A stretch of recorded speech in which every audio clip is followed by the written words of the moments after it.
revival in a Mideastern city. He was drunk and he bought his tickets and he boarded the train. He looked up both sides of the aisle of the train. It was full. Looked to the very back on the right-hand side there, and there was this one vacant seat by this young man. Well, the preacher made his way back there. The young man was staring out the window. The preacher went ahead and he sat down. He just kind of reached over and touched the young man. The young man turned around with tears streaming down his face. He said, "Son," he said, "I don't know what the problem is." He said, "I don't know what's wrong." He said, "But we'll kneel right here and we'll pray about it." The young man began to tell the story. He said, "You see, preacher, about 2 years ago I got so many at home. I struck my dad. My daddy called me in the room and he said, 'Son, you're going to have to leave home. You're driving your mama crazy.' Well, you see, preacher, I've been running now for 2 long years. But 2 weeks ago, God saved my soul." Preacher said, "Well, son, that's great. This is how you know you're going to be welcome home." He said, "Well, you see, preacher, we've lived beside these old railroad tracks all my life." And he said, "Mom or Dad, when they got ready to welcome somebody home, Mom or Dad wanted to go out by the railroad tracks and they put a little white rag in this little apple tree that grew beside the tracks there. And that would let them know whether or not to get off the train. Well, you see, I wrote Mom a letter and I said, 'Mom, if you want me to get off this train, just put one little white rag in the apple tree.'" Preacher, we're getting close home and I'm so afraid to look. Would you please look for me? If you can just imagine when you just for a second the look on the preacher's face. He had to walk over to the window with this sad look. He began to wipe the dirt away.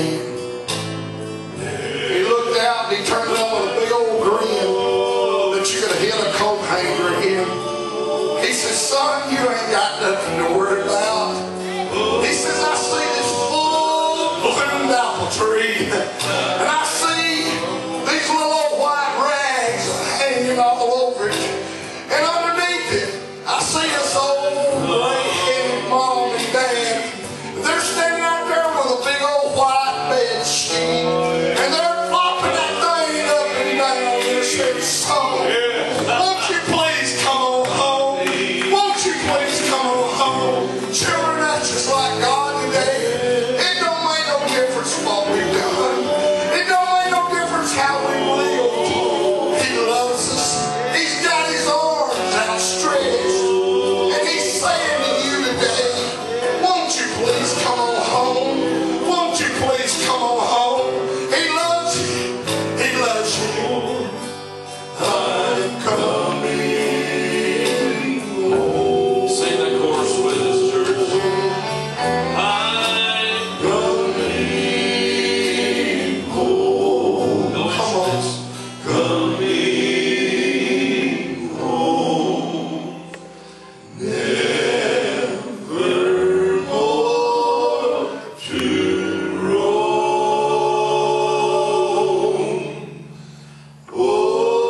Open wide thine arms of love. Lord, I'm coming.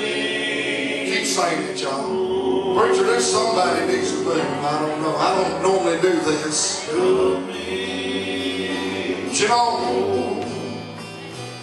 obey the Lord. We Amen. You need to get, somebody needs to get these alms. Somebody needs to get these alms.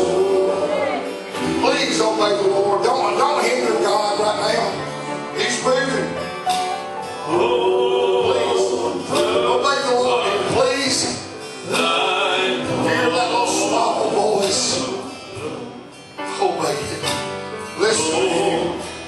I promise you, it won't lead you wrong. It won't lead you wrong.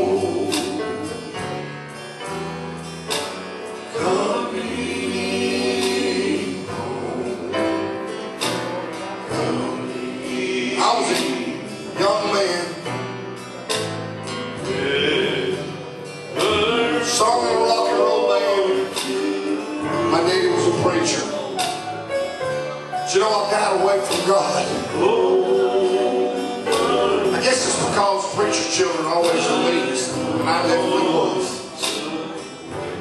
But God had his hand on me.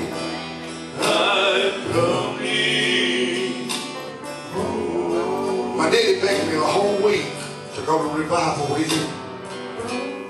I wouldn't do it. Just to get him off my back, I told him I'd go with him on a Friday night.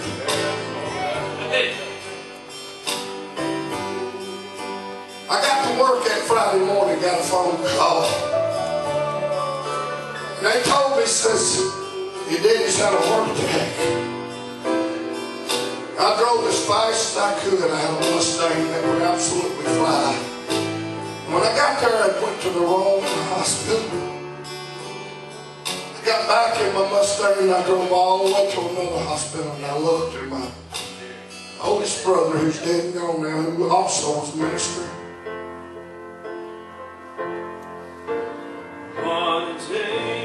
Was standing out front, tears streaming down. I pulled up and I said, preacher, don't tell me. Don't tell me. He says, not he's gone. I never got to say goodbye to him. I never got to tell him, Daddy, I'm going to live for the Lord. Don't make the mistake I made. I'm begging you, don't make the mistake I made. God will take the best thing in this world away from you to show you where you belong. Obey God, please. Please obey the Lord. I love you. I wouldn't be doing this. I promise you I don't do this. Come on, please, children. Obey the Lord, please.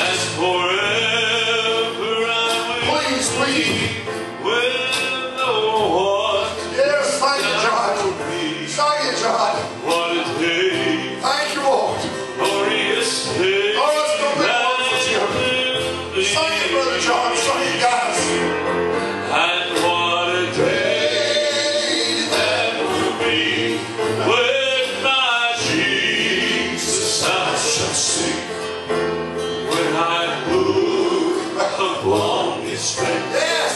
The one who saved me by his grace, and when he takes me by the hand and leads me through the promised land, what a day, glorious day that will be.